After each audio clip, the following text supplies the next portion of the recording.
22শে March 2025 শনিবার হাওড়ার পাঁচলার ধামিসাই ঘোষালপাড়া জলার ধারে অবস্থিত করুণাময়ী আশ্রমে শীতলা অষ্টমীর দিন সব ধরনের ধর্মীয় রীতি অনুসরণ করে পূজিতা হন মা শীতলা এবং মা কালী। 2018 সালে বিশিষ্ট সমাজসেবী জ্যোতিষ নক্ষত্র স্বর্গীয় শ্রী রণজিৎ ঘোষাল মাঘী পূর্ণিমার পবিত্র তিথিতে এই ঝন্টি শীতলা কালী মন্দির করুণাময়ী আশ্রমের প্রতিষ্ঠা করেছিলেন। সেই থেকেই প্রত্যেক অমাবস্যা তিথি সহ বিশেষ তিথিতে এই বিশেষ হোমযজ্ঞ মায়ের পুজো হয়। সকল ভক্তবৃন্দের মঙ্গল কামনায় এদিন বিশেষ হোমযজ্ঞেরও আয়োজন করা হয়। এই শীতলা অষ্টমী তিথিতে মায়ের কাছে পুজো দিতে রাজ্যের তথা দেশের বিভিন্ন প্রান্ত থেকে বহু ভক্তগণ ছুটে আসেন। জ্যোতিষ নক্ষত্র শ্রী রণজিৎ ঘোষালের মৃত্যুর পর এই মন্দিরের দায়িত্বভার গ্রহণ করেন ওনার জামাতা জ্যোতিষ তন্ত্র বাস্তু ও হস্তরেখা বিশারদ বিদ্যা বাচস্পতি অফ ফিলোসফি স্বর্ণপদক প্রাপ্ত জ্যোতিষ ডক্টর অভিজিৎ ঘোষাল। এছাড়াও তিনি জ্যোতিষ বিক্রমাদিত্য অ্যাওয়ার্ডে ভূষিত হয়েছেন। এদিন সমস্ত রকমের ধর্মীয় রীতিনীতি আচার অনুষ্ঠান মেনেই পূজিতা হন শ্রী শ্রী মা শীতলা ও মা কালী। এই করুণাময়ী আশ্রম ও জ্যোতিষ কার্যালয়ের সাথে যোগাযোগ করতে ফোন করুন 9143074028 এই নাম্বারে, অথবা হোয়াটসঅ্যাপ করুন 9836019619 এই নম্বরে। আজ 22শে মার্চ, আজকে শীতলা অষ্টমী। এই যে করুণাময়ী আশ্রম ঝন্টি শীতলা কালী মন্দির, এটা রঞ্জিত ঘোষাল দ্বারা প্রতিষ্ঠিত। রঞ্জিত ঘোষাল ছিলেন আমার শ্বশুরপিতা, উনি এই মন্দির প্রতিষ্ঠা করে গেছেন। আজকে গোটা গ্রামে অরন্ধন বা পান্তা করা হচ্ছে। আমার মায়ের পুজো দিয়ে গোটা গ্রামের পুজো শুরু হয়। এরপরে বাকি সমস্ত যে কালী পূজা বা শীতলা পুজো সেগুলো আস্তে আস্তে হয়। আজকে ধামসিয়া গ্রাম টোটাল কোথাও কোনো উনুন কোথাও জ্বলেনি। প্রত্যেকটা গ্রামবাসী আজকে সকাল থেকে সন্ধ্যা পর্যন্ত একভাবে মায়ের পূজা পাঠ হবে। সকাল থেকে সন্ধ্যা পর্যন্ত অগণিত গ্রামবাসী আজকে আমাদের মন্দিরে এসছেন এবং তারা নিজেদের নামে সংকল্প করে মায়ের পূজা দিয়ে এখান থেকে তারা নিজেদের বাড়িতে গেছেন। শীতলা অষ্টমী হচ্ছে মায়ের আবির্ভাব তিথি বলা যেতে পারে। তো এই অষ্টমীতে মায়ের পুজো পাঠ হয়। মা অ্যাকচুয়ালি আমাদের যে হাম গুটি বসন্ত এইসবের অধিষ্ঠাত্রী দেবী। অ্যাকচুয়ালি সাবরতন্ত্রে বলা হয় কাত্যায়নীর এক রূপ হচ্ছে আমাদের মা শীতলা। এটা হচ্ছে লৌকিক মা।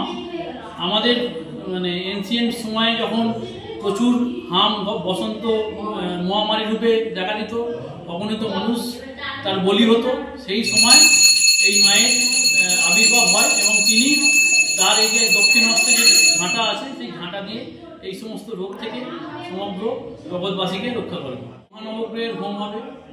এছাড়া মা শীতলার বিশেষ হোম। সারা দিনব্যাপী প্রচুর ভক্ত মনোবাসনা পূরণার্থে যে গ্রহগত তাদের দোষ, সেই দোষ কাটানোর জন্য মায়ের চরণে একটু পরে বিশেষ হোম পূজা পাঠ শুরু হবে এবং তাদের জন্য যে তাদের গ্রহদোষ কাটানোর জন্য যে সমস্ত জিনিস তাদের সেগুলো প্রদান করা হবে। আমার শ্বশুরপিতা এই মন্দিরটা যে করে গেছেন, তার একটাই মনেরগত ইচ্ছা ছিল যে এই মন্দির যেন শুধু হাওড়া নয়, সমগ্র পশ্চিমবঙ্গে একটা সেরা মন্দির হিসেবে যেন স্থান করে নেয়। আমার মায়ের প্রচুর মাহাত্ম্য আছে, আমার মায়ের প্রচুর অলৌকিক কার্যকলাপ আছে। তো আমি বলি আমার মা জগৎজননী এবং আমার মন্দিরে রঞ্জিতবাবুর এই মন্দিরে যারা যেখান থেকে দূর দূরান্ত থেকে যেখান থেকে যারা আসে তারা সবাই সুফল পায়, তারা জ্যোতিষগত সুফল পায় এবং আমার এই মন্দির থেকে অগণিত ভক্ত তাদের গ্রহগত দোষ কাটিয়ে তারা সুদিন দেখেছে, তারা আলোর পথে চলেছে। প্রথম কথা আমাদের জানতে হবে যে জ্যোতিষ কি জিনিস। জ্যোতিষ শব্দের অর্থ হচ্ছে জ্যোতিষ ঈশ্বর, ঈশ্বরের পথ ধরে জ্যোতিতে যাওয়াকে বলা হয় জ্যোতিষ। এই জ্যোতিষ আমাদের যেটুকুনি লিপিবদ্ধ আছে যে মেসোপটেমিয়া যুগে খ্রিস্টপূর্ব 2500 বছর পূর্বে, খ্রিস্টপূর্ব 2500 বছর পূর্বে মেসোপটেমিয়া যে যুগ, সেই যুগে জ্যোতিষের আমাদের নির্দিষ্ট লিপি আমরা পাই। তো এরপর থেকে সেই জ্যোতিষ অ্যাকচুয়ালি আমাদের যা আর্য, আমরা যারা আর্য ভারতবাসী, সেই আর্যদের দ্বারা সৃষ্ট এই জ্যোতিষ এখন এটা বিদেশে বিভিন্নভাবে প্যাকেটজাত হয়ে আবার আমাদের কাছে ফিরে আসছে।